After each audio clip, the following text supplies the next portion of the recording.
Assalamualaikum warahmatullahi taala wabarakatuh. A'udzubillahi minasyaitonirrajim. Bismillahirrahmanirrahim. Alhamdulillahirabbil alamin wa bihi nasta'in. Wassalatu wassalamu ala rasulihil amin. Sayyidina Maulana Muhammad wa ala alihi wa ashabihi ajma'in. Rabbi shrah li sadri wa yassir li amri wa hlul 'uqdatam min lisani yafqahu qawli. Subhanaka la ilma lana illa ma 'allamtana innaka antal alimul hakim. Rabbi yassir wa la tu'assir fa inna tasyira kulla asir alayka yasir. Allahumma taminna bil khair, Allahumma taminna bil khair, Allahumma taminna bil khair bi rahmatika ya arhamar rahimin. Amma ba'd. Yang saya muliakan Nasabul Fadilah, para asatiza, tuan-tuan guru, tuan-tuan dan puan-puan sidang penonton dan pendengar dan rahmati Allah Ta'ala sekalian. Alhamdulillah.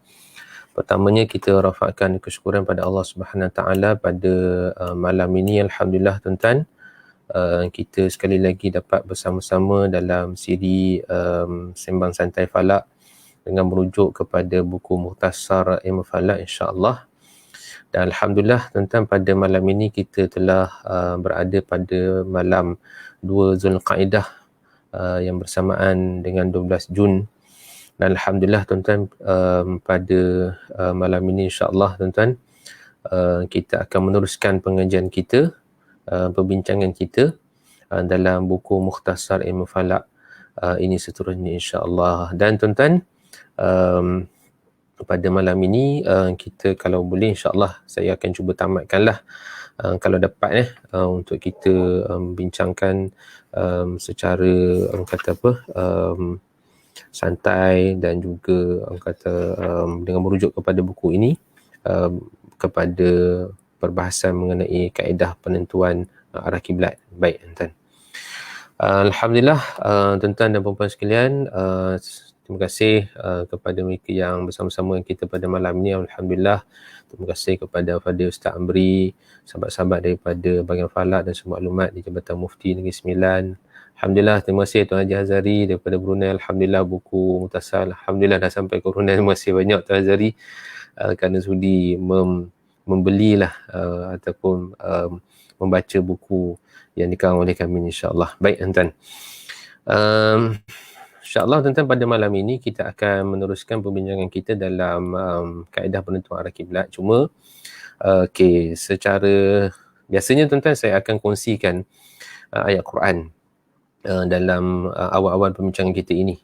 Cuma tuan-tuan, seperti mana kalau tuan-tuan masih ingat perbincangan kita dalam awal-awal hari itu, dalam Quran ataupun para ulama sering menyatakan bahawa Allah Subhanahu Wa Taala telah memberikan kepada kita dua ayat.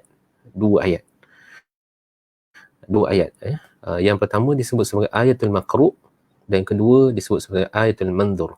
Ayatul maqru' dan ayatul manzur. Yang disebut sebagai ayatul maqru' itu ialah ayat-ayat Quran yang dibaca. Maqru' itu dibaca. Punya mukjizat yang begitu tinggi, punya hikmah yang begitu tinggi, mempunyai kehebatan yang begitu tinggi dari pelbagai sudut, pelbagai segi, dan perbahasannya yang tidak akan habis kalau kita gali rahsia-rahsianya itu. Dan orang kata tidak akan hilang kehausan bagi orang yang menghirup air daripada Al-Quran itu. Dan menunjukkan betapa luasnya Al-Quran itu. Itu ayatul maqru'. Yang saya kongsikan tuan-tuan pada malam ini ayatul maqru', ayatul manzur, ayatul manzur, iaitu ayat yang dilihat. Masya-Allah, tabarakallah tuan-tuan. Alhamdulillah, saya ucapkan setinggi-tinggi kesyukuran kepada Allah Subhanahu Wa Taala kerana pada kemarin tuan-tuan kami pergi melihat anak bulan di lokasi di Perak, iaitu di Batu Hilal, Pantai Pasir Panjang, dan dalam keadaan PKP pun alhamdulillah tuan-tuan dapat selamat sampai ke sana. Dan alhamdulillah waktu awal-awal sampai tu keadaan agak berawan dan ada macam bunyi-bunyi macam nak hujan jugalah pada awal-awalnya itu. Tetapi alhamdulillah tuan-tuan, dengan izin Allah Subhanahu Wa Taala, dengan berkat doa daripada sahabat-sahabat tuan-tuan dan puan-puan sekalian, alhamdulillah hilal Zulhijjah, walaupun usianya lebih daripada 24 jam lah kalau ikutkan dalam data, tetapi alhamdulillah tuan-tuan, walaupun dalam keadaan yang agak berawan, kalau tuan-tuan dapat lihat dalam gambaran ini, masya-Allah, Kalau saya boleh nak gambarkan betapa indahnya hilal, minta maaf ni kan bukan Zulhijjah ni, Zulkaidah, minta maaf tuan-tuan ya. Zulkaidah ni, minta maaf tuan-tuan, tersilap ambil gambar ni. Minta maaf tuan-tuan, hilal Zulkaidah. Tapi nak tunjukkan di sini bagaimana tuan-tuan betapa indahnya hilal Zulkaidah yang dapat dilihat pada kemarin. Dan masya-Allah, Allah Subhanahu Taala telah mengizinkan untuk kami melihat, dan juga dimaklumkan beberapa lokasi lagi lah di negeri-negeri lain juga dapat melihat anak bulan dengan baik, alhamdulillah. Dan juga beberapa lokasi-lokasi seperti di sebelah Sabah dan juga Sarawak juga dapat melihat anak bulan dengan baik, alhamdulillah. Okey, dan saya nak kebetulan ini bukan hilal Zulhijjah tuan-tuan. Hilal Zulhijjah kita nak raya haji nanti ni. Ini hilal Zulkaidah, minta maaf tuan-tuan. Tersilap point ini. Ada satu gambar lain sepatutnya. Okey, baik. Moga-moga tuan-tuan, semoga Allah Taala memberikan rahmat pada kita dalam bulan Zulkaidah yang menjelang tiba ini, dan nanti bulan Zulhijjah. Dan masya-Allah tuan-tuan, kalau tuan-tuan lihat pada maghrib tadi, kita akan dapat lihat juga bagaimana hilal Zulkaidah yang agak tinggi di sebelah ufuk barat ditemani pula dengan planet Zuhrah ataupun Venus yang berada di bawah tu. Masya-Allah, sangat cantik ya. Jadi inilah sebahagian daripada ilmu falak tuan-tuan yang kita belajar dan kita hayati dengan menikmati keindahan ciptaan Allah Subhanahu Taala ni, dan kita pulangkan baliklah segala keindahan, segala kecantikan alam yang Allah Taala ciptakan ini kepada kebesaran Allah Subhanahu Wa Taala, insya-Allah tuan-tuan. Okey, saya nak buat pentulan sekali lagi ya. Ini hilal Zulkaidah, bukan hilal Zulhijjah, minta maaf tuan-tuan ya. Okey, insya-Allah. Okey, pada malam ni tuan-tuan kita akan teruskan perbincangan kita dengan perbahasan mengenai petunjuk-petunjuk kiblat dengan menggunakan kompas. Dengan menggunakan kompas. Baik tuan-tuan. Dalam siri kuliah yang lepas kita ada bincang sikit lah, tapi oleh kerana tak sempat habis, jadi malam ni tuan-tuan saya ulang balik insya-Allah tuan-tuan. Dan kalau tuan-tuan yang sudah ada buku, boleh merujuk pada halaman 97 pada halaman buku kita ini. Baik. Baik. Kaedah seterusnya tuan-tuan dalam menentukan arah kiblat ini adalah dengan menggunakan kompas. Kalau saya rujuk dalam buku Sabil Muhtadin, dia menyebut bahawa kompas ini disebut sebagai Baitul Ibrah, Baitul Ibrah. Dan tuan-tuan, kalau kita juga merujuk kepada beberapa tamadun-tamadun lain tuan-tuan, kompas ini pun ada beberapa nama-nama lah yang diberikan dengan maksud kompas tersebut. Tapi maksud di sini bahawa penggunaan kompas ni sebenarnya adalah penggunaan yang telah pun luas lah penggunaannya, sama ada untuk penggunaan yang kemudian kita menggunakannya bagi menentukan arah kiblat, tapi lebih kepada asalnya untuk menentukan arah utara selatan. Okey. Baik tuan-tuan, tuan-tuan boleh rujuk pada halaman 97 halaman 97. Baik. Di mana penggunaan kompas untuk menentukan arah kiblat boleh dilakukan dengan mudah pada hari ini. Okay, saya baca dulu tuan-tuan kalau kita lihat tuan-tuan, penggunaan kompas ni adalah penggunaan yang boleh dikatakan sangat mudah, murah dan juga cepat. Kita dapat menggunakan ataupun menentukan arah kiblat itu bila kita menggunakan kompas. Peralatannya pun tuan-tuan boleh beli dengan harga yang murah dan mudah untuk didapati, dan juga tuan-tuan terus boleh mendapatkan arah kiblat tersebut berbanding dengan beberapa kaedah yang kita kongsikan sebelum ini. Contohnya macam kaedah tongkat istiwa, tongkat istiwa pada halaman 96 tu, di mana kalau kita lihat tongkat istiwa ni kena ambil sebelum matahari zawal ataupun sebelum zuhur dan selepas zuhur. Maknanya masa yang nak ambil tu agak panjang. Kemudian kaedah istiwa azam pun, walaupun kaedah ini sebenarnya kaedah yang sangat menarik dan sangat tepat, tetapi dia juga memerlukan masa lah, yang mana tuan-tuan hanya kena tunggu masa, tarikh dan juga masa yang telah pun ditetapkan. Tak boleh buat pada bila-bila masa, pada malam dan sebagainya. Tetapi dengan menggunakan kompas, kita dapat menentukan arah kiblat itu pada bila-bila masa yang kita nak. Okey. Cuma nanti insya-Allah saya akan kongsikan beberapa perkara lah yang kita nak lihat. Okey. Dan ini dapat dilakukan bila kita mengetahui nilai azimut kiblat.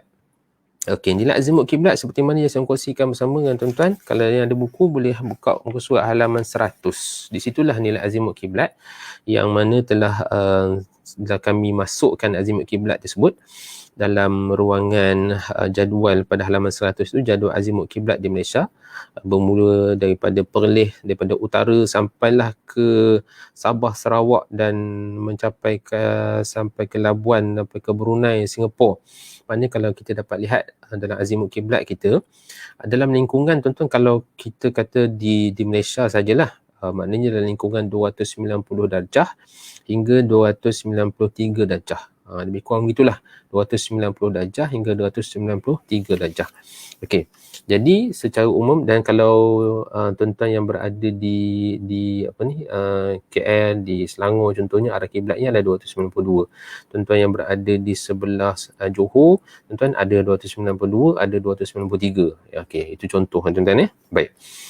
Dan untuk mendapatkan tuan-tuan nilai aplikasi, untuk mendapatkan azimut kiblat ni, sebenarnya tuan-tuan boleh menggunakan pelbagai aplikasi lah. Pelbagai aplikasi ini, sebelum kita nak menggunakan kompas ni, kena tahu dulu azimut kiblat dia. Antaranya tuan-tuan ada saya kongsikan bersama-sama, mungkin ada sebahagiannya pun dah tak valid dah kan, kerana buku ni dah disusun agak lama. Tetapi tuan-tuan bolehlah rujuk kepada beberapa perisian yang orang kata apa, boleh kita kata apa, approve lah dari sudut tepat itu. Contohnya menggunakan perisian Easy Qibla ataupun calculation azimut kiblat yang diterbitkan oleh pihak JAKIM dan sebagainya, dan juga beberapa rujukan-rujukan seperti mana yang saya kongsikan dalam buku ini daripada isolat, daripada kalkulator falak yang dibangunkan oleh Cikgu Mat Taufan dan sebagainya. Okey, baik. Jadi tuan-tuan, dari sudut mencari arah kiblat, okey, di sini, dalam slide ini tuan-tuan, ada saya kongsikan beberapa jenis kompas. Beberapa jenis kompas. Ada yang jenis kompas prismatik, seperti mana gambar yang ada di sebelah kiri tadi tu kan. Ni kan. Sekejap nak gerak-gerakkan sikit bagi tuan-tuan dapat kan. Okey, ni kompas prismatik. Yang ini kompas ni tuan-tuan harga dalam RM30, RM20, begitulah harga dia. Kalau biasanya kami buat kursus falak, inilah antara kompas yang menjadi pilihan kami, kerana dia murah, boleh dikatakan murah lah. Dalam RM30, RM20 tu orang boleh beli lagi lah. Dan dari sudut ketepatan ataupun dia punya ralatnya pun agak rendah, kerana dia tak menggunakan liquid di dalam kompas ini. Ada yang menggunakan mercury dan sebagainya, tapi ini tak, dia gantung saja kompas tu. Okey, jarum kompas tu. Okey, ini satu. Dan ini tuan-tuan, saya yakin tuan-tuan biasa di telefon kita masing-masing ada, kadang-kadang ada apps ataupun ada aplikasi kompas yang sebenarnya bukan untuk menunjukkan arah kiblat, tapi kita boleh manipulate dia lah untuk mencari arah kiblat. Okey, itu yang kedua. Yang ketiga adalah, ini kompas ni memang kompas khas, dibuat untuk mencari arah kiblat. Kompas khas yang memang dibuat untuk mencari arah kiblat. Okey. Namun tuan-tuan, apa yang saya sebut ini perhatian. Tanbih, kalau dalam kita baca dalam kitab fiqh tidak ada tanbih, iaitu kita perlu faham bagaimana nak menggunakan kompas ataupun apps ni. Yang pertama tuan-tuan, walaupun dia adalah murah, mudah dan juga cepat, tapi kita kena tahu jugalah macam mana nak menggunakan kompas ini. Dan kalau dia melibatkan apps ataupun aplikasi, kita kena tahu macam mana aplikasi itu berfungsi. Okey, baik ya. Dan nanti insyaAllah saya akan pergi balik kat sini, tapi tak apalah, kita sebut dulu. Uji di tempat yang kiblatnya telah disahkan tepat. Contohnya tuan-tuan, maknanya kalau tuan-tuan nak pastikan bahawa kompas yang kita beli tu ataupun kaedah yang kita gunakan tu betul ke tidak. Jadi tuan-tuan boleh gunakan di lokasi yang kita dah kenal pasti arah kiblatnya. Contoh dekat masjid, surau, musalla yang berdekatan dengan rumah kita tuan-tuan, ataupun tuan-tuan dah pastilah arah kiblat di satu lokasi dalam rumah tu berdasarkan kaedah istiwa azam. Okey, jadi kita nak uji kita punya kompas tersebut sama ada betul ataupun tidak. Jadi kita boleh gunakan. Itu sebagai satu cara untuk memastikan bahawa kompas ni dapat berfungsi dengan baik. Kadang-kadang ialah tuan-tuan, dia nama peralatan, kadang-kadang kita beli, dan kadang-kadang kita beli rosak. Jadi kadang-kadang kita pun tak tahu bahawa kompas tu rosak. Ataupun kita salah menggunakan kompas tersebut. Sepatutnya bacaan dia begini, tapi kita baca begitu. Contohnya gitu Okey, baik.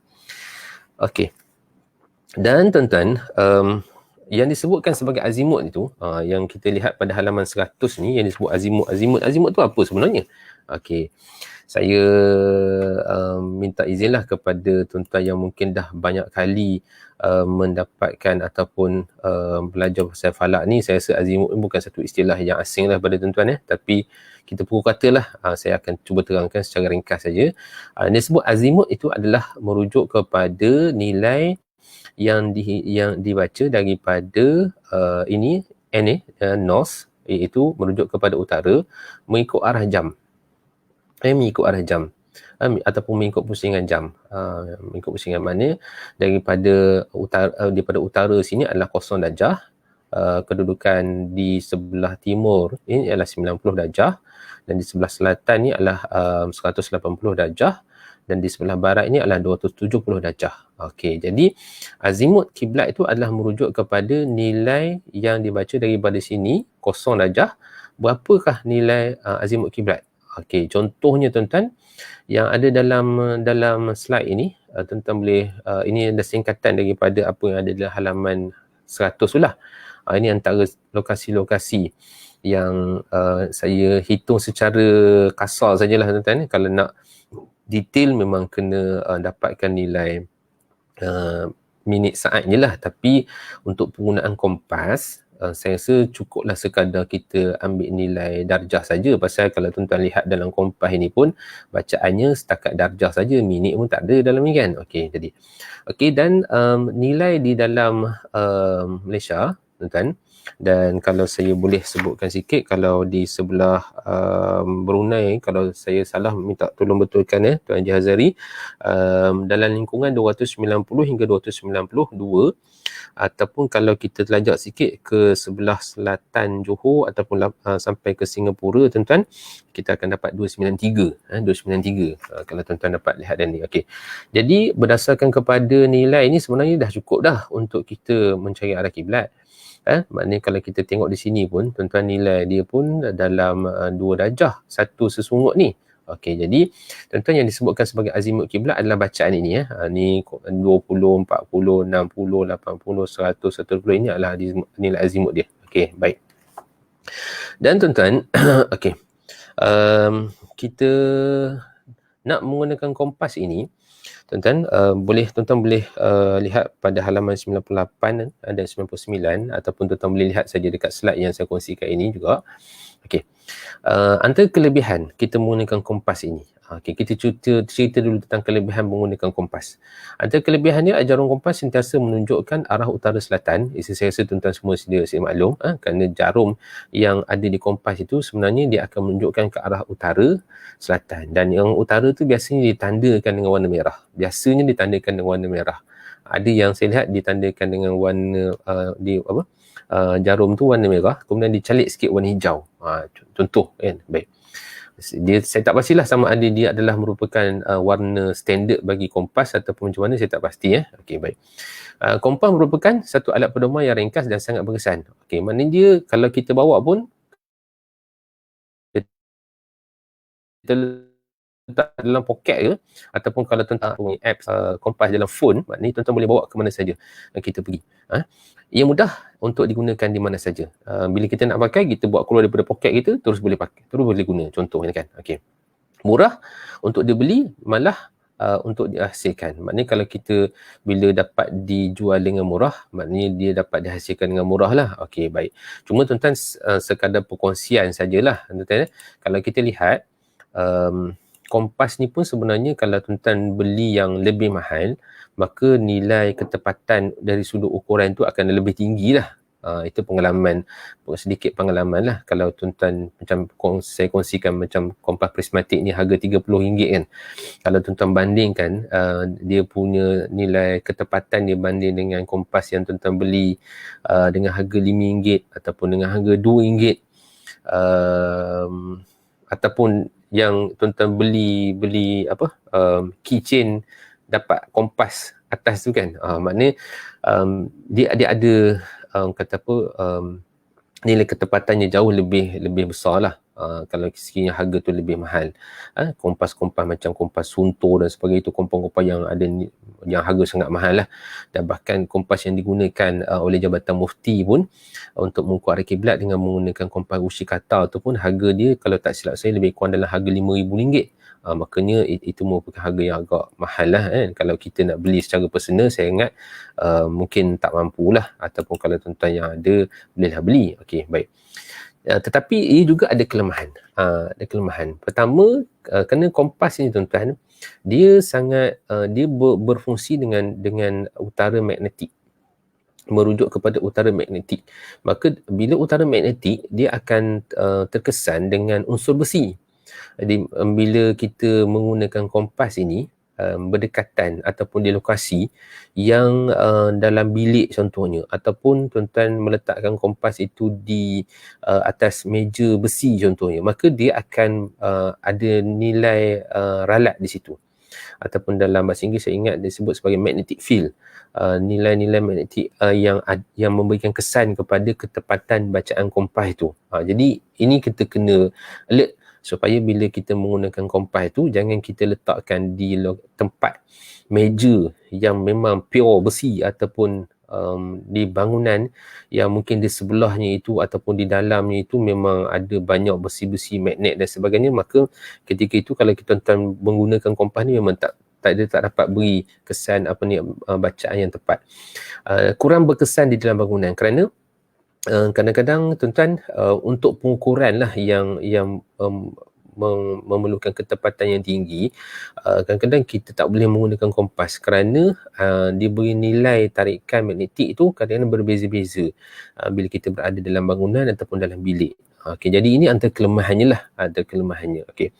Cuma untuk menggunakan kompas ni, mana yang pertama kita kena pastikan tiada tarikan magnetik. Maknanya bila kita menggunakan kompas nanti, cuba pastikan bahawa tiada tarikan magnetik di sekitar kita, dan jangan letak kompas itu di atas. Contohnya kalau saya pun cuba juga letak atas lantai tuan-tuan, kadang-kadang ada juga tarikan magnetik, mungkin ada besi dekat bawah lantai tu dan sebagainya kan. Okey. Dan yang kemudian bila kita nak letak tu, letak di tempat yang rata. Maknanya kalau tuan-tuan pegang kompas itu, maka pastikan tuan-tuan pegang kompas itu dengan kedudukan kompas itu dalam kedudukan rata, rata.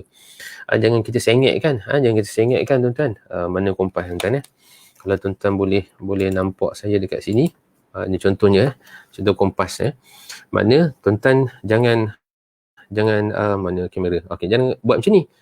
Tuan-tuan pusing cari di mana kedudukan arah kiblat, tak boleh. Tuan-tuan kena flat macam ni supaya jarum tu dapat berfungsi dengan baik, dia dapat berpusing dengan baik. Kalau kita buat macam ni ataupun buat macam ni, tuan-tuan, maka ketika itu kompas ni dia sangkut, dia tak boleh berfungsi dengan baik. Jadi tuan-tuan kena pegang. Ini contohlah kompas prismatik kompas prismatik yang harganya pun murah je lah. Lebih kurang dalam RM20-30 saja tuan-tuan. Okey, baik. Kemudian tuan-tuan, seterusnya semak bacaan di luar bangunan. Maknanya antara perkara yang kita boleh lakukan bila kita nak menggunakan kompas ini, sama ada tepat tak tepat, kita guna di luar bangunan sebelum kita masuk dalam bangunan. Ini cara salah satu untuk kita semaklah kompas kita ni boleh berfungsi dengan baik ataupun tidak. Sebab bila kita berada di luar bangunan dengan di dalam bangunan, kalau diberikan nilai yang sama, maka ketika itu kita boleh assume dia kompas ni dapat berfungsi dengan baik di dalam rumah ataupun dalam ruang tersebut. Kalau diberikan nilai yang berbeza, maknanya kemungkinan bahawa tuan-tuan kena cari alternatif lain, ataupun dalam pengalaman kami tuan-tuan kena cari lokasi dalam rumah tu yang kurang nilai magnetik dia. Okey. Dan untuk pastikan kompas tu berfungsi dengan baik, maka semak, macam saya sebutkan tadi, semak dulu di lokasi yang telah diketahui arah kiblat dia. Okey, itu sebagai contoh tuan-tuan. Okey, baik. Okey. Okay, saya tengok ada beberapa sahabat. Okey, selalunya Tuan Jahari kata selalunya kompas sebagai arah yang tak konsisten. Okey, betul. Sebab itu saya katakan tadi, sebenarnya kita kena tahu macam mana kompas dia berfungsi lah. Kalau dia tak konsisten, kita kena cari jalan macam mana dia konsisten. Dan kita boleh betulkan nilai ketidakkonsistenannya tu. Kalau betul lah istilahnya tuan-tuan. Okey, baik. Okey. Okey, sekarang ni saya cuba nak tunjukkan dulu bagaimana kita nak menggunakan kompas dengan model yang pertama. Model ni lah yang saya pegang ni tuan-tuan ya. Okey. Okey, kalau pertama tuan-tuan, dalam kompas ni dia ada nilai azimut kiblat tadi macam yang saya sebutkan tadi. Maka nilai azimut kiblat katalah adalah 291. Okey. Maka kalau tuan-tuan kita laraskan kompas tersebut sehingga kalau kompas yang saya gunakan ni, saya buat contoh ni, dia ada satu penanda dekat bawah ni. Maknanya bila penanda tu tepat ke sini, kita pusingkan tu, maknanya kompas tersebut akan menunjukkan ke arah yang kita nak ni. Ni kompas ni bukan kompas kiblat kan. Kompas ni kompas biasa, tapi kita nak gunakan macam arah kiblat. Okey. Katalah tuan-tuan kita laraskan dulu bagi sesungut ni kena dekat 291. Macam kompas ni dia tak ada nilai 291. 90 tuan, dia 280, tu 300, maknanya yang ni adalah 290 lah. Jadi 291 kat sini. Okey. Kemudian tuan-tuan kita laraskan kompas tersebut sehingga jarum N ini, north ini tepat ke arah north ini, bertepatan dengan arah ataupun kita kata nilai kosong ataupun 360 darjah. Okey, arah north ni. Maka bila kita dapat nilai ni, terus tuan-tuan, kompas yang kita dah laraskan tadi mengikut arah ni, dia akan menunjukkan ke arah 291. Jadi ini adalah arah kiblat. Ini adalah arah kiblat. Arah kiblat bukan north ni, arah kiblat yang ini. Arah kiblat yang ini. Okey. Okey, jadi sebenarnya memang mungkin kalau tuan-tuan yang dah biasa tak masalah lah Tapi kalau mungkin tuan-tuan yang tak biasa untuk menggunakan kompas ni, sebenarnya mungkin kita perlu bersemuka lah, ataupun tuan-tuan kalau ada kesempatan boleh hadir selepas PKP nantilah, kalau sekiranya ada kursus-kursus bentuk arah kiblat yang dibuat oleh Jabatan Mufti dan sebagainya, ataupun mana-mana NGO dan sebagainya, Persatuan Falak, maka tuan-tuan boleh ikut serta lah. Ikut serta. Okey, baik Okay, itu kaedah yang pertama dengan menggunakan kompas ni, model ini. Okey. Kemudian tuan-tuan, ini kompas ni juga agak popular kerana kompas ini selalunya dululah kita kata kompas ni selalu orang balik Mekah beli dan sebagainya. Ada pelbagai jenis lah tuan-tuan ya. Yang ini model ni yang kat tangan saya ni tuan-tuan, saya ingat tuan-tuan pun biasa tengok kan. Yang ni. Model ni. Okey, yang ini pun tuan-tuan pun saya rasa ramai orang pakai. Ramai orang pakai. Baik. Jadi menggunakan kompas yang nak menggunakan kompas yang tadi, yang sebelum ni. Okey. Kerana pertama tuan-tuan kena dapatkan dulu bacaan kiblat melalui menu yang berikan. Dalam gambar PowerPoint tu ada saya letakkan contoh. Kalau kita beli kompas tu, dia ada manual dia dalam kertas yang telah diberikan. Contohnya dalam tuan-tuan saya tunjukkan balik. Contohnya dalam ini model kompas yang saya tunjukkan ini, tuan-tuan akan dapati bahawa ada model kompas di dalam ni. Ada dia punya manual dia. Ada manual dia terselit di dalam ni, dekat belakang ni tuan-tuan. Mungkin ayah kita kan, mak kita beli kompas lama, dia kata macam mana aku nak gunakan ni. Sebenarnya dekat belakang ni dia ada dua pintu lah istilahnya kan. Ada dua pintu dekat belakang ni tuan-tuan. Dan model yang saya beli ni pun dia dah ringkaskan nilai bacaan itu, di mana kalau sekiranya contoh kalau perak kita ambil 85. Perak 85. Okey. Maka kalau perak 85, saya besarkan balik tuan-tuan ya. Okey, 85. Maka kita kena letakkan jarum utara ni ke nilai 85. Kita bukan pusing ke arah nilai kosong pada maklumat ni. Yang maklumat ni kena pusing 85. Maka bila nilai jarum merah ini tunjuk pada nilai 85, secara automatik terus gambar ni, gambar mihrab ataupun gambar apa ni, kalau kita kata menara ni, ini adalah menunjukkan kepada arah kiblat. Gitu. Sama ada model ni pun sama, dan model yang ada kat tangan saya ni pun sama. Dia buat macam tu. nilai 85 tak silap saya. Tuan sama yang ada, dan ada beberapa model lagi lah yang ada juga saya beli dan saya kumpulkan sajalah sebagai hobi tuan, pasal bukan mahal pun kan. Kadang-kadang beli mai pergi pasar raya ataupun pergi ke kedai dan sebagainya, ada dijual kompas ni, saya pun belilah supaya secara orang kata apa, bila orang tanya sekurang-kurangnya saya tahulah mana kompas ni, macam mana nak guna, macam mana nak pakai dan sebagainya. Okey, baik. Okey, jadi itu kaedahnya tuan ya. Maknanya kita nilai dulu, ambil dulu berapa nilai yang diberikan untuk mencari arah kiblat bagi lokasi tersebut. Dia berbeza-beza lah ikut negeri. Kemudian tuan-tuan laraskan dia punya jarum utara ni ke arah yang diberi. Macam yang ni tuan-tuan, dia beri nilai 85 bagi kawasan negeri Perak, dan kemudian terus kita akan dapat arah kiblat sini. Secara umumnya kompas ni lebih mudah lah. Kompas ni lebih mudah lah untuk kita mencari kiblat, pasal kompas ni memang di design, direka cipta untuk memudahkan bagi kita mencari kiblat. Okey, cuma secara kata apa, secara bukan nak promote, bukan nak menidakkan mana-mana produk lah. Bagi saya kompas prismatik tadi sebenarnya saya rasa lebih tepat lah. Kompas ni lebih tepat lah. Yang pertama kerana nilai yang digunakan itu adalah agak besar sikit dalam ni, dan kemudian bila kita buat nilai azimut kiblat tu, kita berdasarkan kepada lokasi yang lebih tepat. Lokasi lebih tepat, dan bacaan dalam ni pun lebih besar. Dan biasanya kalau tuan-tuan beli kompas ni, tuan-tuan akan dapat nilai bacaan yang besar sikit berbanding dengan yang ni. Biasanya ni kecil je. Okay. Saya tak pasti kalau tuan-tuan ada yang model yang lebih besar, maka itu okey, tak ada masalah. Okey, baik.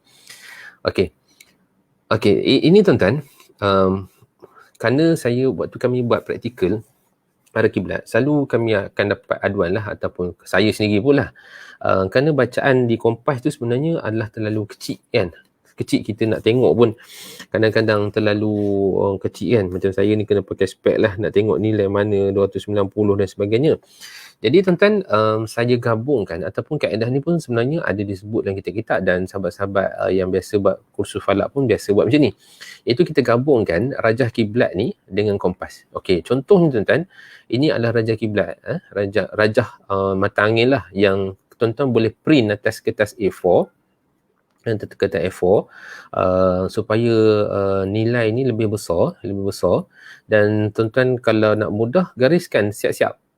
Azimut kiblat itu adalah contoh dalam ni tuan-tuan 291.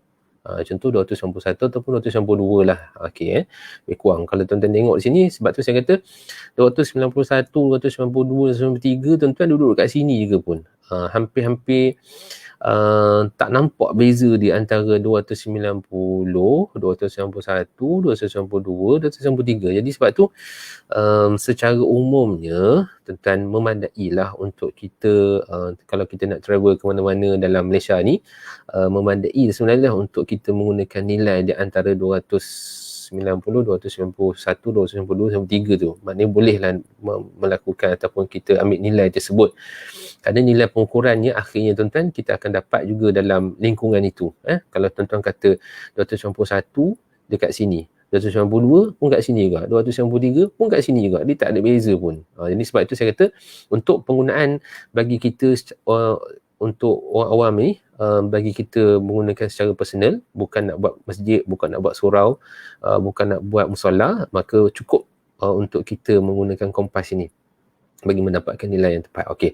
Jadi tuan-tuan, oleh kerana ni kompas tadi kecil kan, kita print dulu atas kertas A4, dan kemudian tuan-tuan, Allah Akbar, jadi kemudian kita letakkan kompas tu, bagi dia bacaan dia, ini utara. Tuan-tuan, bila ni dah betul utara kat sini, maka terus kita dapat arah kiblat dia. Jadi tuan-tuan, dia lebih mudah dan lebih saya rasa dia lebih mudah untuk kita tentukan arah kiblat lah. Kerana kita dah ada line, ada garisan arah kiblat kat sini, dan kita boleh buat print. Kalau tuan-tuan rasa nak besar lagi, tuan-tuan print lah lagi besar kan, besar daripada A4 apa, A3 ke kan, nak print besar mana, boleh print, tak ada masalah. Okey, jadi di situ tuan-tuan dapat terus arah kiblat. Ini antara salah satu kaedah lah. Kalau mungkin tuan-tuan yang ada guru-guru sekolah nak buat praktikal bagi mengukur arah kiblat ataupun mencari arah utara, selatan, timur, barat dengan menggunakan kompas. Jadi kaedah ni boleh memudahkan ataupun boleh membesarkan arah itu. Okey, baik, insyaAllah. Okey, baik. Okey, minta maaf lah tuan tak tengok pula dalam ni buku kita ni, lebih kurang samalah tuan Okey, yang kalau tuan-tuan boleh rujuk dalam buku kita sekejap sambil lalu tuan-tuan, kalau kita ikutkan model contoh model kompas A. Inilah kompas yang saya sebut tadi, kompas prismatik. Yang ni kompas ni pada halaman 101 tu. Jadi dia ada nilai yang tuan-tuan boleh dapatkan ukuran dan sebagainya, ada pembaris dan sebagainya. Ini model-model lah yang tuan-tuan boleh dapatkan. Dan juga kompas B, kompas ni adalah kompas menentukan arah kiblat. Memang khas dia menentukan arah kiblat. Jadi pastikan jarum N itu north itu menunjuk kepada nilai 85 seperti mana manual yang ada diletakkan dalam buku tu. Dan ada dalam halaman 103 ni contoh yang tuan-tuan boleh, kalau tuan-tuan boleh nak print ke, nak besarkan daripada ni, ataupun tuan-tuan boleh cari dalam sumber internet dan sebagainya, dan kemudian cuba untuk besarkan nilai tersebut dan kemudian dapatkan garisan arah kiblat, dan kemudian tuan-tuan boleh gunakan bersama dengan kompas. Ini kaedah yang kita gunakan bersama supaya dapat mudah lagi mencari kiblat. Okey, baik.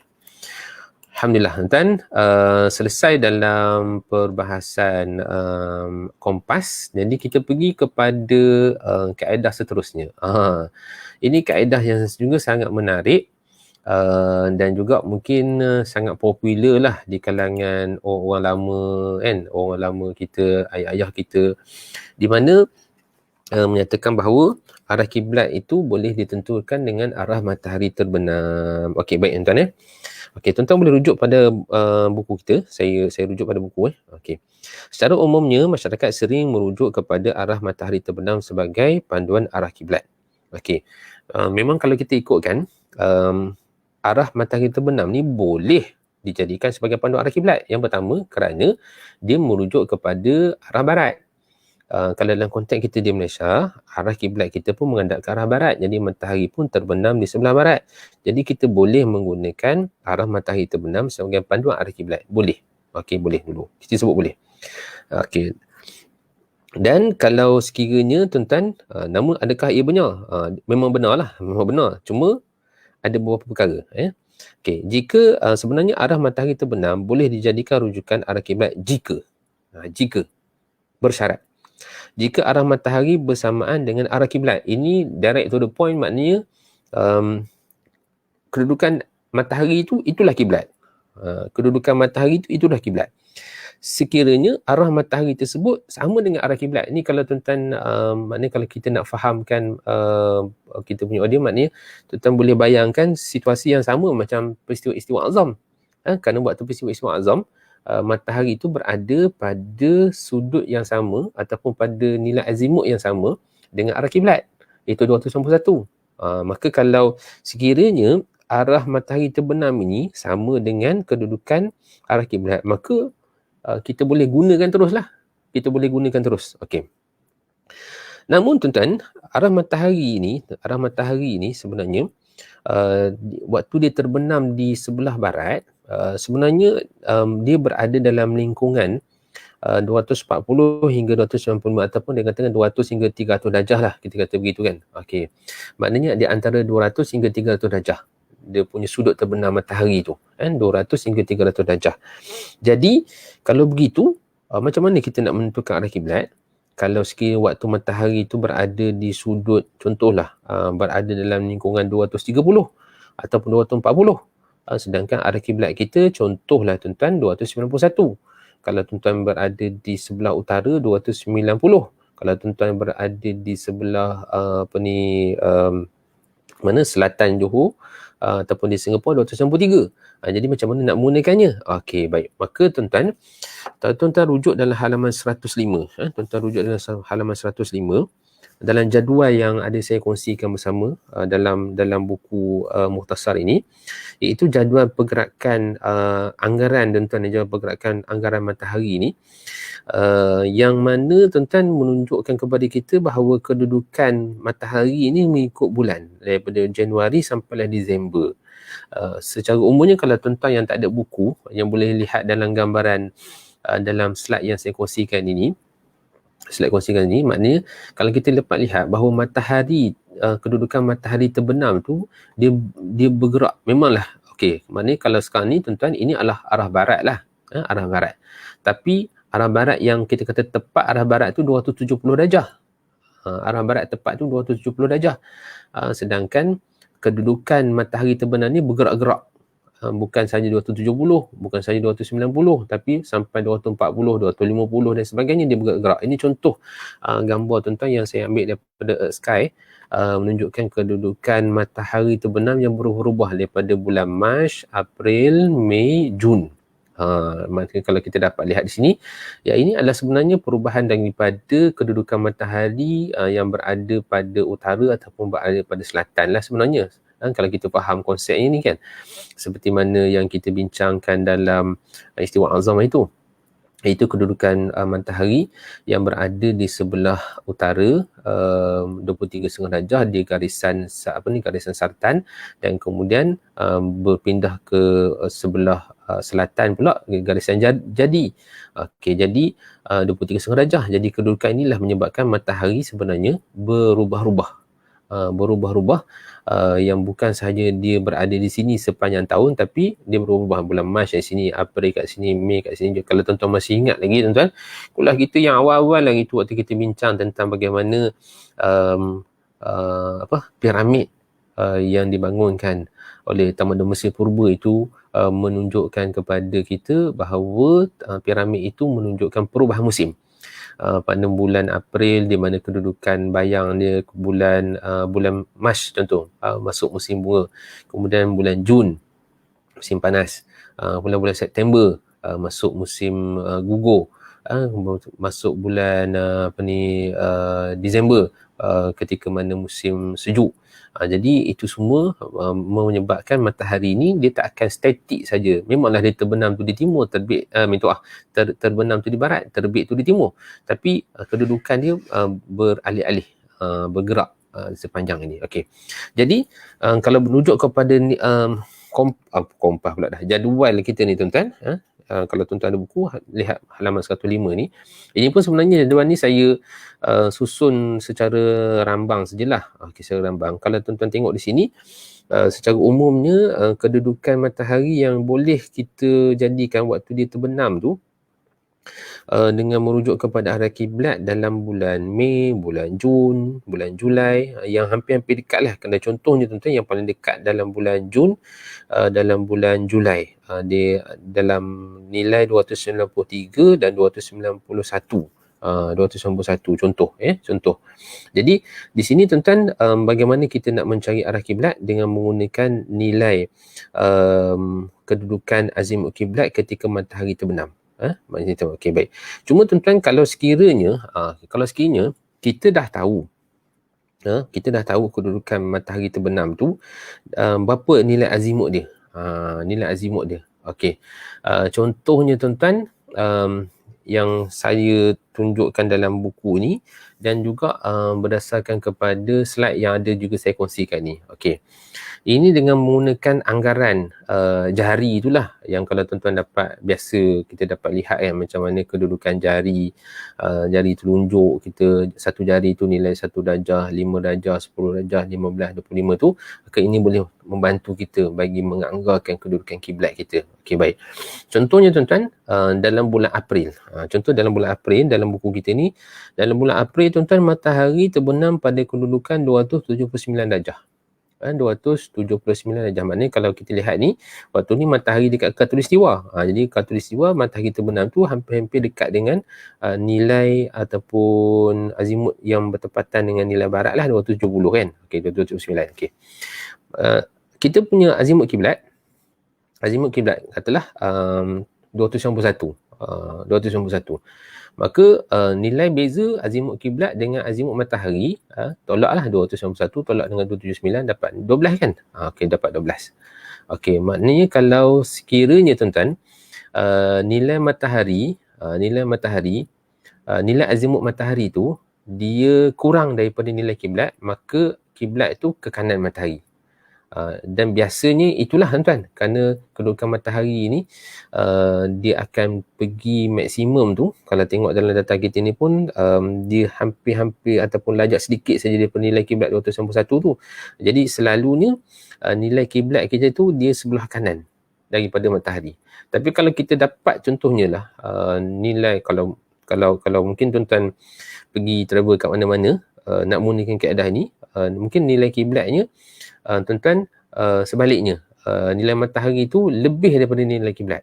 Nilai matahari lebih, maknanya ketika itu nilai kiblat tu di sebelah kiri lah. Yang ni tadi sebenarnya sebelah kanan. Okey, baik. Maka kaedah ni tuan-tuan secara mudah aja macam ni. Maknanya kalau saya boleh kongsikan lah. Okey. Contohnya ni 270, ni arah matahari terbenam, matahari terbenam. Maka contoh ni 270, 291. Okey. Maknanya nilai beza dia adalah 21 darjah. Okey, 21 darjah. Maka dengan menggunakan nilai satu jari ni lah bersama dengan 1 darjah, dengan menggenggam kita punya jari ni, tangan ni, minta maaf, tangan kita ni nilai dia 10, maknanya 2 kali genggam bersama dengan 20 tambah dengan 1, jadi 21 darjah. Jadi daripada matahari ni, ini adalah kedudukan kiblat kita. Kedudukan kiblat kita. Okey. Dalam gambar ni tuan-tuan, tuan-tuan jangan salah faham pula. Kalau bukan maksud saya Kaabah tu duduk dekat langit ni, bukan. Jangan. Kalau dia sebenarnya kalau nak viral ni, kita bagi benda yang tak betul, cepatlah viralnya. Okey, bukan ini, maknanya ini nak menunjukkan bahawa ini adalah arah kiblat lah, bukan maknanya Kaabah tu duduk atas langit ni. Tuan-tuan okey. Jadi arah kiblat dia adalah menghadap ke arah sini. Kita pakai daripada matahari sini, kita dah tahu matahari kedudukannya ada 70, maka daripada sini tuan-tuan hitung untuk dapat nilai anggaran berapa kedudukannya dengan menambah ataupun dengan ke kanan lagi, ambil nilai 1, 10, 10, jadi dapat 21. Dapat 21. Okey, baik okey. Itu antara kaedahnya lah macam mana kita nak menggunakan kedudukan matahari terbenam. In case kalau matahari tu terbenam tepat tu ke arah kiblat, jadi tak ada masalah. Kalau contoh matahari tadi tuan-tuan, bukan kat sini, betul-betul terbenam. Kita dapat hitungan dan hitungan ni tuan-tuan bolehlah menggunakan beberapa aplikasi yang kita tuan-tuan dah uji ataupun tuan-tuan belajar daripada kursus falak dan sebagainya, dengan menggunakan easy qibla ke, dengan solar calculation dan sebagainya, ataupun tuan-tuan mungkin boleh kongsikan di ruangan kita punya komen ni. Ni ada sahabat kita beritahu, Tuan Cik Rosmaini kita ni, dia beritahu bagaimana nilai kedudukan kiblat 290 darjah itu kurang, lebih kurang daripada ni. Ni antara kaedah lah tuan-tuan yang mungkin kita boleh gunakan bagi menentukan arah kiblat kita berpandukan kepada kedudukan bayang matahari terbenam. Kedudukan matahari terbenam. Okey, contohnya kan. Okey.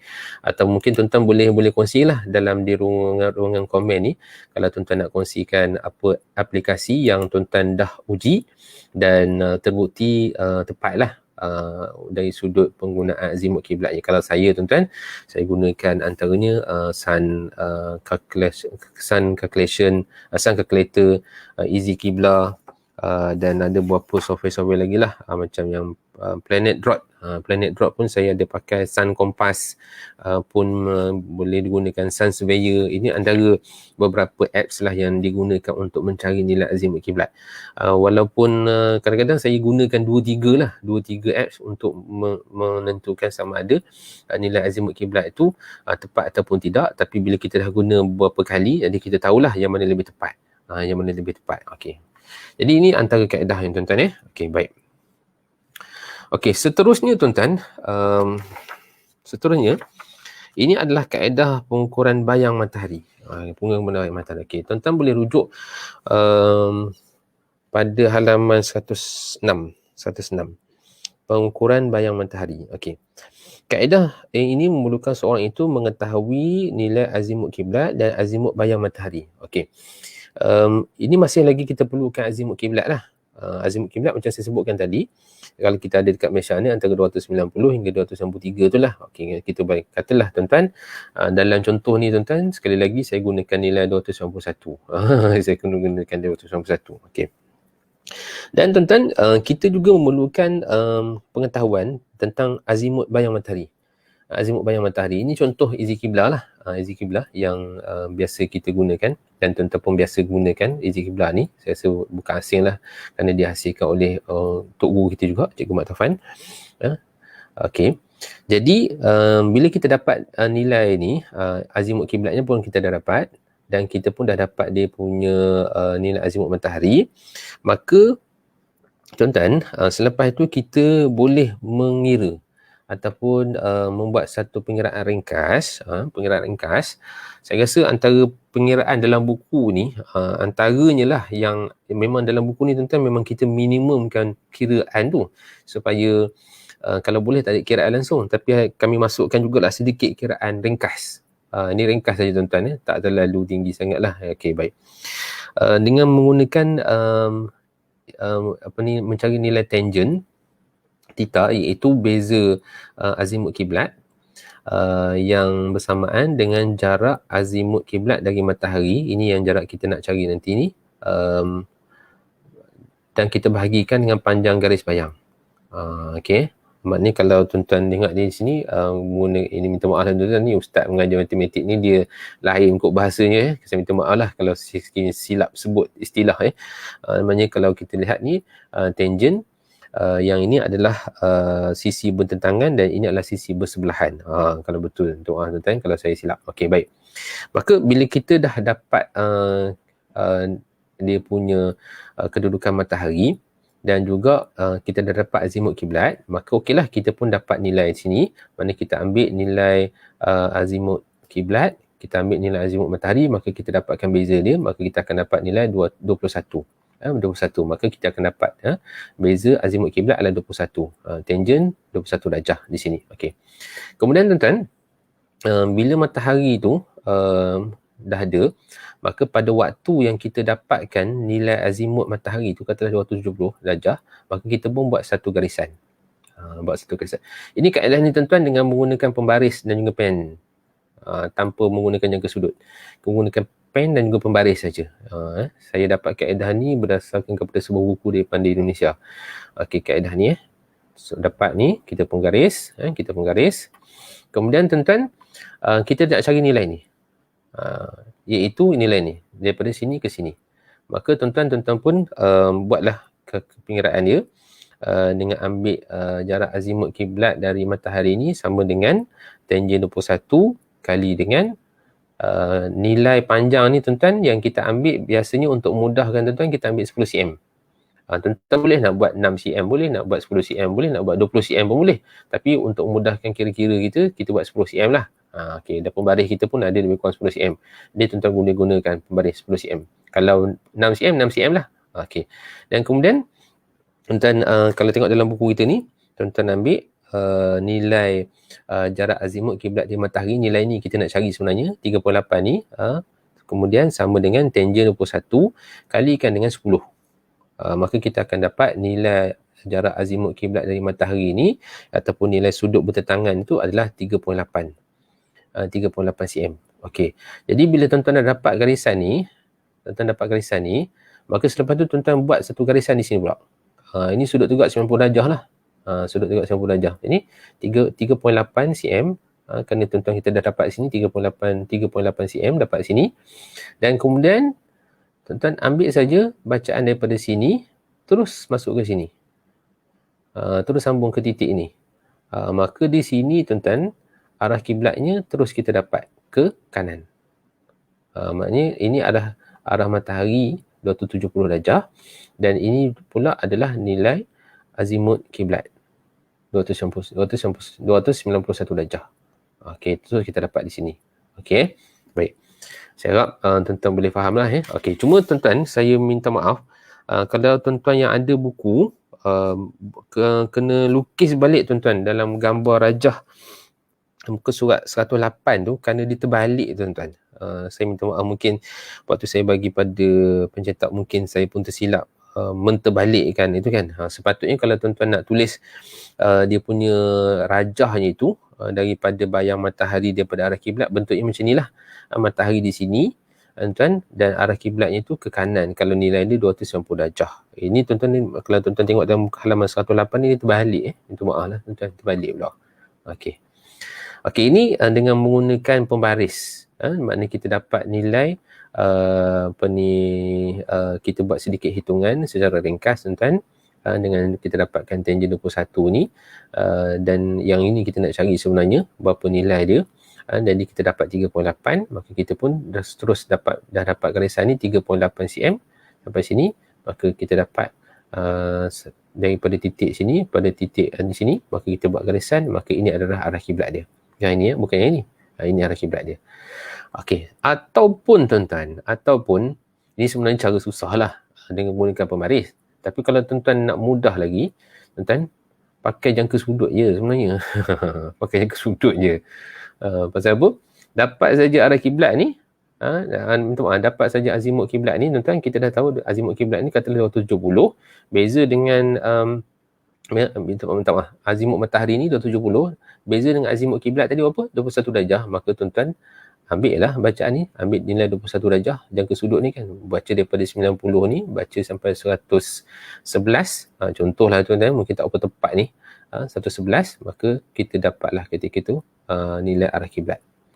Ini 90, 100, 110, 111. Maka kita dapat arah kiblat dengan menggunakan jangka sudut. Ini lebih mudah lah sebenarnya dengan peralatan-peralatan yang kita pakai ni tuan-tuan. Contohnya tuan-tuan, yang saya gunakan juga untuk kadang-kadang buat pengukuran arah kiblat di rumah-rumah. Ini contohlah, contoh yang mudah kita gunakan. Ada nilai, kita boleh ada dia punya nilai sudut, kita boleh baca kat sini. Kemudian bacaan dia pun ada daripada 0 darjah sehinggalah 360 darjah pusingan ni. Jadi kita boleh menggunakan. Ini lebih lengkap lah, kita dapat 360 darjah terus macam yang gambar ni, nilai dalam 180 darjah. 180 darjah. Okey, baik. Okey.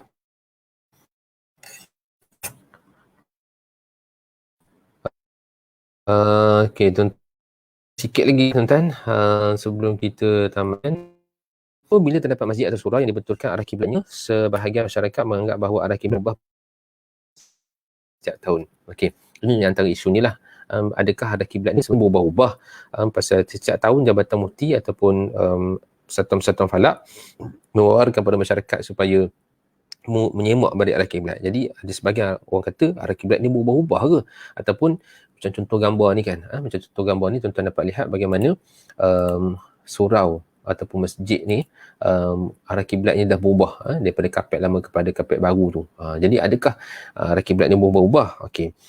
Saya baca dulu dalam buku ini, dalam konteks kita di Malaysia, perubahan arah kiblat pada masjid dan surau berlaku bila pengukuran atau semakan semula arah kiblat dilakukan oleh pihak berkuasa seperti Jabatan Mufti. Setakat ni tuan-tuan, yang berbidang kuasa dalam menentukan arah kiblat adalah Jabatan Mufti negeri masing-masing. Kalau Perak, Perak lah. Kalau Selangor, Selangor lah. Wilayah, Wilayah lah. Negeri Sembilan, Negeri Sembilan lah. Maknanya ikut negeri masing-masing. Kalau masjid surau. Dan bila kadang-kadang tuan-tuan, bila ada masjid surau yang dibina mungkin tidak mengikut prosedur ataupun berdasarkan kepada kaedah orang dulu-dulu yang berdasarkan kepada ilmu mereka yang ada pada ketika itu, itulah kaedah yang mereka tahu. Contohnya dengan merujuk kepada kedudukan arah barat.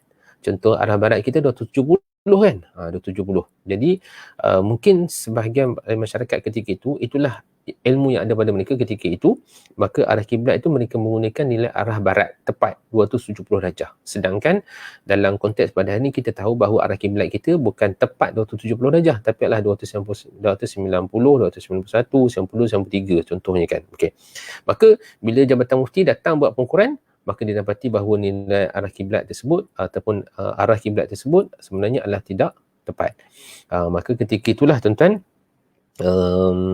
dalam konteks pentadbirannya, maka Jabatan Mufti akan mengarahkan pihak masjid ataupun surau tu mengubah arah kiblatnya ke arah yang baru. Dalam konteksnya tuan-tuan, kalau kurang daripada 3 darjah, maka biasanya kalau contoh kami di Perak lah, kalau kurang daripada 3 darjah masih mengikut arah kiblat yang asal, yang lama. Tapi kalau lebih daripada 3 darjah, maka dia perlu mengikut arah kiblat yang baru. Tetapi itu semua berdasarkan kepada pertimbangan daripada saya bersama mufti lah. Bahagian falak ni cuma ukur saja. Dari sudut hukum itu kita serahkan kepada saya bersama mufti. Okey, baik. Maka berdasarkan pada pengalaman kami tuan-tuan, ini sedikitlah pengalaman yang saya kongsikan dalam buku ni. Kebanyakan ada masjid surau tu, bila arah kiblat dia ambil nilai 270. Dia ambil nilai 270, sedangkan arah kiblat yang tepat sebenarnya adalah 291, 292, 293, 290. Jadi di situlah perubahan yang berlaku. Jadi perubahan itu berlaku sebenarnya berdasarkan kepada ketepatan pengukuran itu. Dan mungkin pengetahuan manusia ketika itu, masyarakat ketika itu, kaedah yang mereka tahu macam mana mengukur kiblat, itu sajalah kaedahnya. Maka kita tak boleh kata pula maknanya orang dulu tu adakah arah kiblatnya itu salah dan solat mereka tidak sah. Kerana ketika itu, itulah ijtihad yang mereka ada. Itulah ilmu yang mereka ada.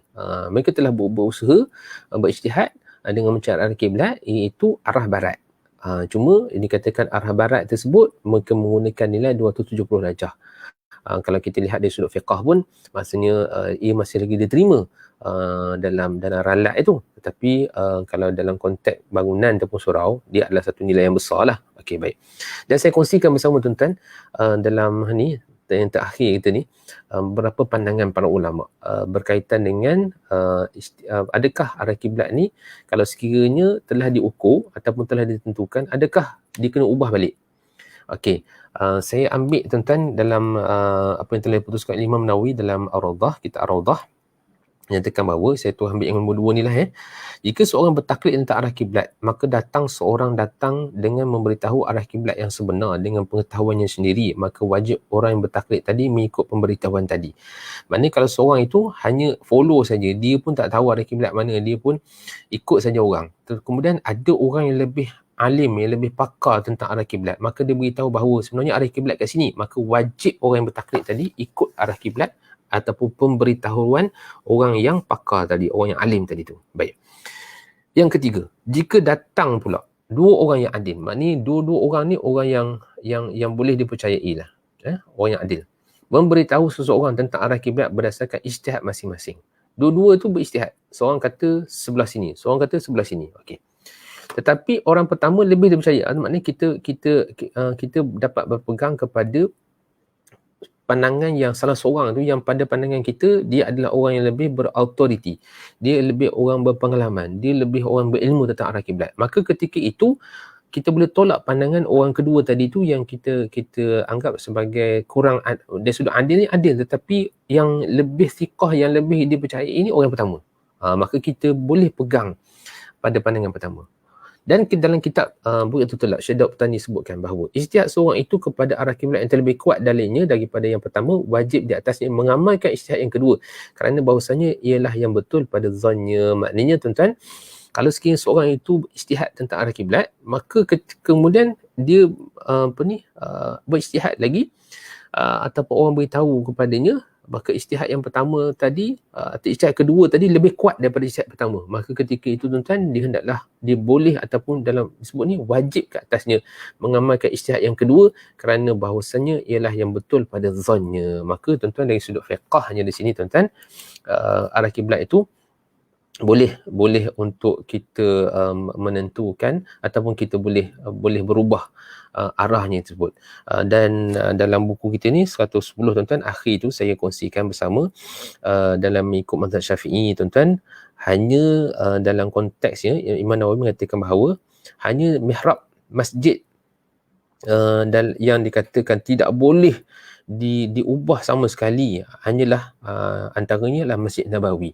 Ini masjid yang Nabi SAW tentukan sendiri arah kiblat. Ataupun sebagian ulama mengatakan bahawa masjid-masjid yang ditentukan oleh para sahabat, para sahabat-sahabat juga tidak boleh kita ubah arah kiblatnya itu. Antaranya arah masjid yang ada di Kufah, di Basrah, yang kebanyakannya para sahabat ramai di situ, itu sajalah masjid yang tidak boleh diubah.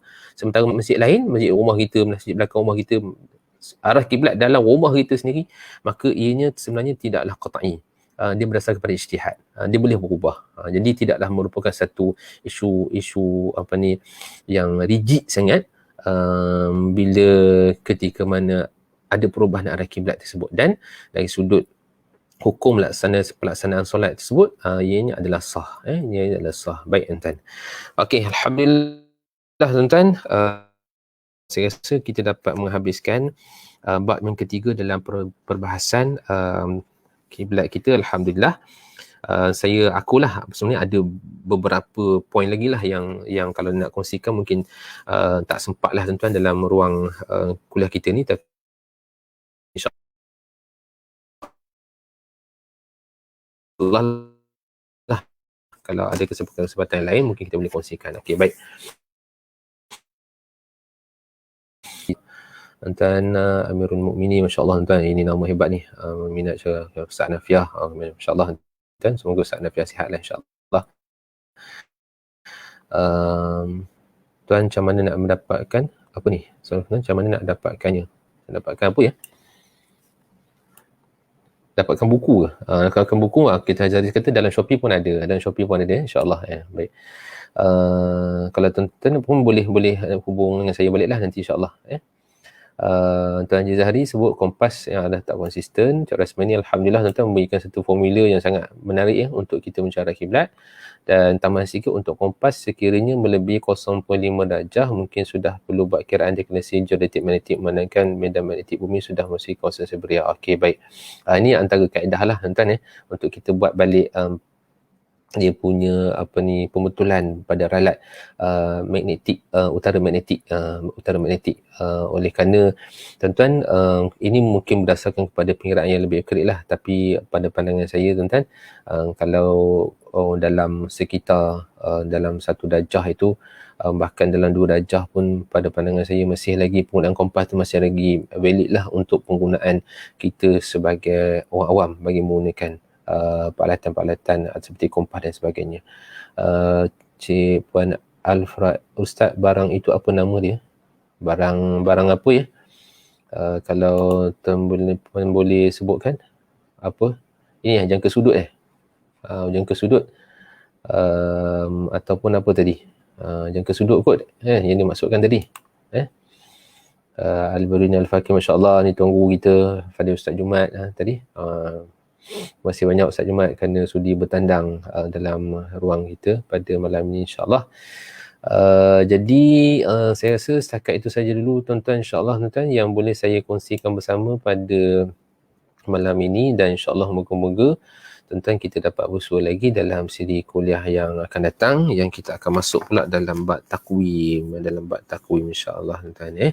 Jadi moga-moga tuan-tuan pertemuan kita dirahmati oleh Allah Subhanahu taala, dan insya-Allah tuan-tuan dapat berikan barang bulat yang Ustaz tunjukkan tadi.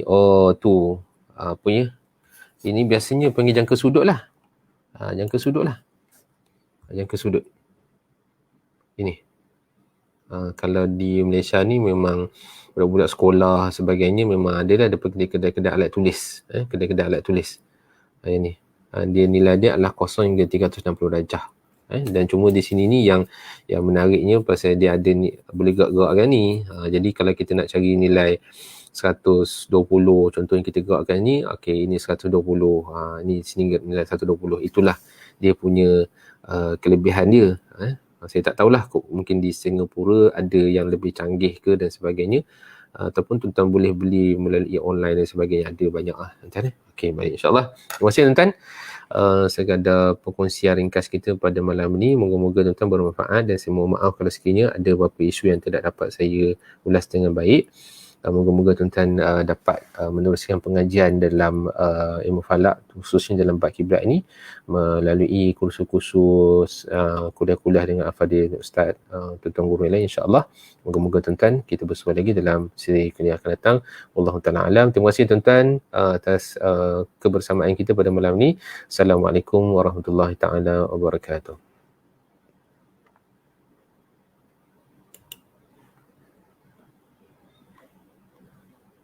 Terima kasih semua. Assalamualaikum.